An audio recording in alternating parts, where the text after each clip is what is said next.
Қайырлы күн, құрметті достар. Бүгінгі біздің сіздермен өтетін тақырыбымыз тізімдер деп аталады.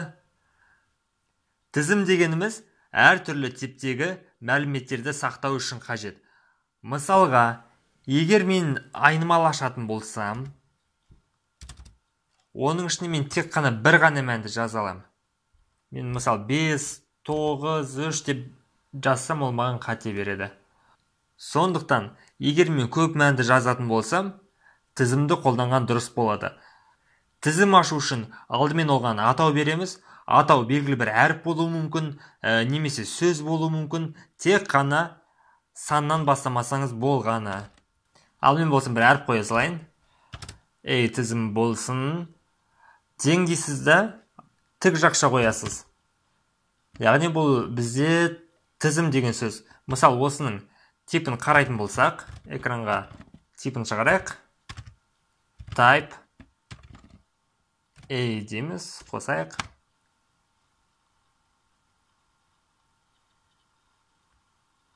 Сақтаймыз.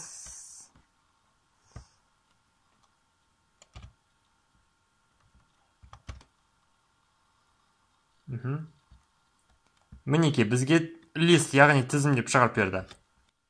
Енді бұның ішіне біз әртүрлі мәндерді жаза аламыз. 5, 2, 3, 6, 8 деп осылай. Енді осы тізімін экранға шығарсам, маған сол элементтерді шығарып берді. Ал енді, бұл тізімнің барлығы қанша элементтен тұратынын табуға болады. Ол үшін len әдісін қолданамыз да, ішіне тізімнің атауын жазамыз. Мінеке 5 элементіміз бізде бар екен. 5 элементтен тұрады. Алдындағындай жолдардағы секілді мұнда да әрбір элемент индекстелген. Әрбір элементтің өзіндік адресі бар. Бұлнау біріншісі 0-ден басталады әрқашан. 0, 1, 2, 6, 3. Соңғы элементіміз 4 екен.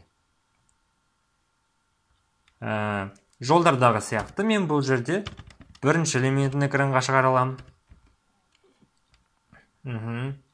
Соңғы элементін экранға шығара аламын.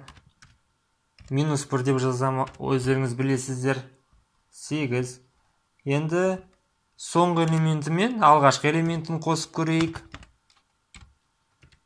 13 шығу керек. Дұрыс. Енді сабақ барысында айттық. Тізімде біз әртүрлі типтегі элементтерді жаза аламыз. Біз мұнда тек қана бүтін сандар жаздық қой. Енді сонымен қатар мұнда бөлшек сан жазуымызға болады, 2,4 деп. Бұлай жазсақ та болады. Және қызығы текст жазып қоюымызға болады ішіне. Дәл солай мұнда да әрбір элемент индекстелген. Мұна элементті экранға шығарып көрейік, 3,4 деген.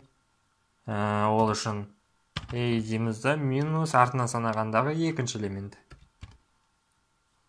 Мұны шығарды. Соңғы элементті экранға шығаруымызға болады. -1. Енді адамдардың аттар жазылған екі тізім ашайық. Name 1 дейміз да, оған адамдардың атауларын жазып қойық. Асқар, Жандос,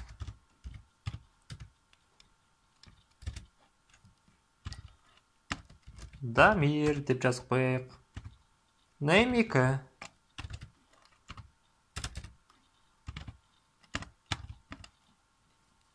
Name 2-ге біз жазайық.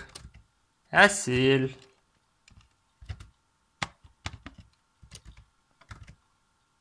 Самал. Раушан деп жазып қойық. Енді бұл екі тізімді біз қоса аламыз. Names деген тізімге мен аламын да, екеуін қосайын. Name 1 қосылған, Name 2. Names экранға шығарайын.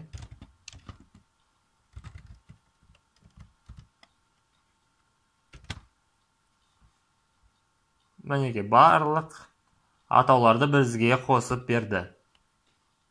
Осылайша біз екі тізімді бір-біріне қоса аламыз. Енді name1-дегі алғашқы Асқар деген атауды ауыстырайық.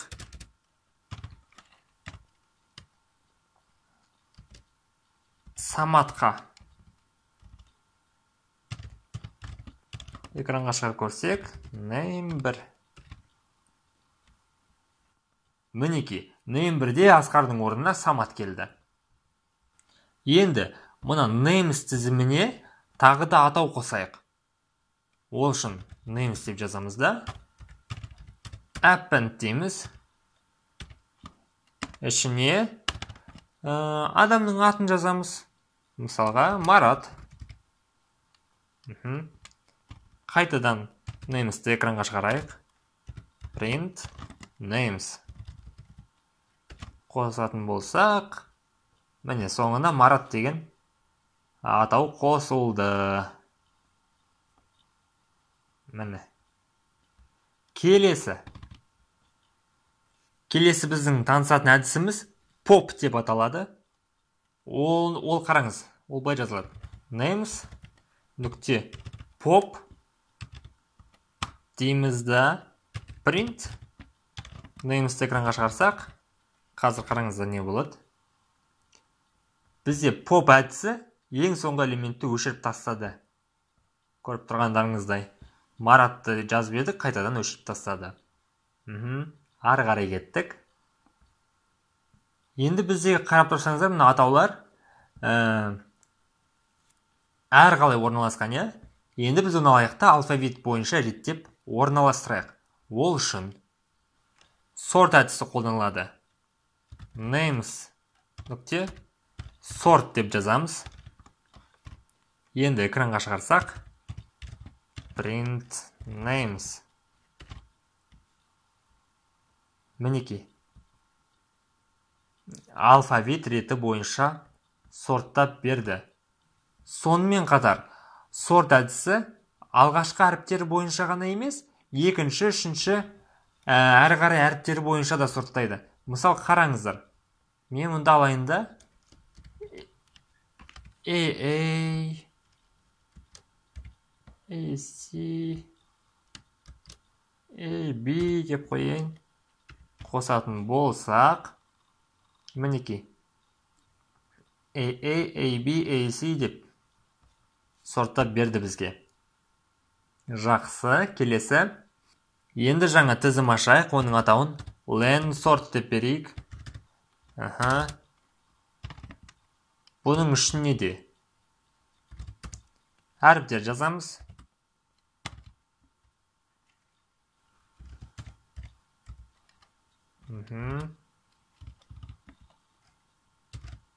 Осылай. Бізде тағы да бір әдіс бар. Ол сөздердің ұзындығы бойынша сортлайды. Мысал, қараңыздар. Len sort нүкте sort деймін да, ішіне k тең болады len деп жазам. Яғни ұзындығына тең. Экранға шығаратын болсам, print len sort. Міне, 2, 3, 5 деп ұзындығы бойынша маған сорттап берді. Керемет. Жаңа тізім ашайық. Бұның ішіне тек қана сандар жазып шығайын. 2, 1, 3, 4, 5, 6, 8, 6, 9, 7 деп. Жаңағы сорт әдісімен мына сандарды да реттеуімізге болады. Print num қосып көретін болсақ, мінеки өсу реті бойынша сортталды. Енді кему реті бойынша сортталу үшін reverse тең болады. True деп жазамыз. Керісінше мінеки сорттап берді бізге. Келесі танысатын әдісіміз insert деп аталады. Insert Қазір жұмыс жасайтынын өздеріңіз көресіздер. 1 деген жерге 55 деп қояйын. Мінеки, insert не істеді? Ол 1 деген индекске, индексі бойынша, яғни элементті орналастырды. Бірақ қалған элементтерді өшірген жоқ. Мысалы, бізде бірінші орында 1 деген цифра тұр, көріп тұрсыздар. Жадым өзгерте салайын, мысалға 10 деп. Алдымен намды insert жасамай тұрып экранға шығарып алайын сіздерге түсінікті болу үшін. Міне. 1 деген орында бізде 10 тұр. 55 қойды да, ал 10 болса, екінші орынға қарай жылжыды. Осылайша элементтерді индексі бойынша қоюымызға болады. Егер мұнда -1 деп жазсам, ол мұна 55-ті соңғы орнына қойды, бірақ 7-ні көріп тұрсыздар, былай қарай шегініс жасады. Келесі әдісіміз.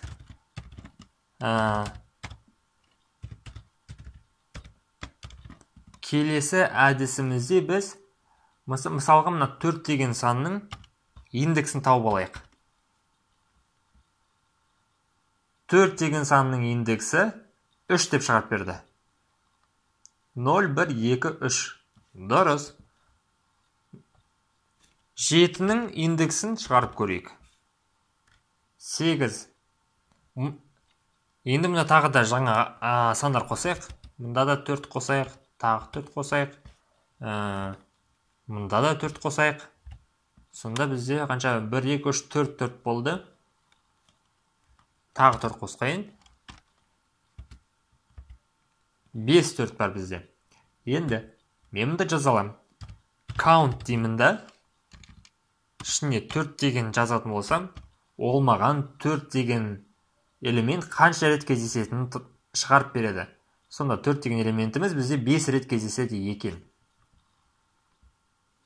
Енді сонымен қатар біз мұна тізімімізді көшіре аламыз. Көшіру үшін жаңа тізім ашып, оның ішіне copy дейміз да, тізімнің атауын береміз. Бұл алда уақытта жұмыс жасаған кезде мына алғашқы тізімді бұзып алмау үшін қажет. Егер біз бұлай жазатын болсақ, мына тізімді көшіре аламыз, бірақ нам 2-ні өзгерткен кезде мына алғашқы тізімде өзгеріп кететін болады. Сондықтан copy әдісімен жазғаныңыз дұрыс болады, немесе list деп беруіңізге де болады. Copy немесе list. Екеуін біреусін қолдансаңыз болады. Осымен біздің бүгінгі сабағымыз аяқталды. Келесі сабақта тізімдермен цикл арқылы жұмыс істейтін боламыз. Келесі сабақта кездескенше.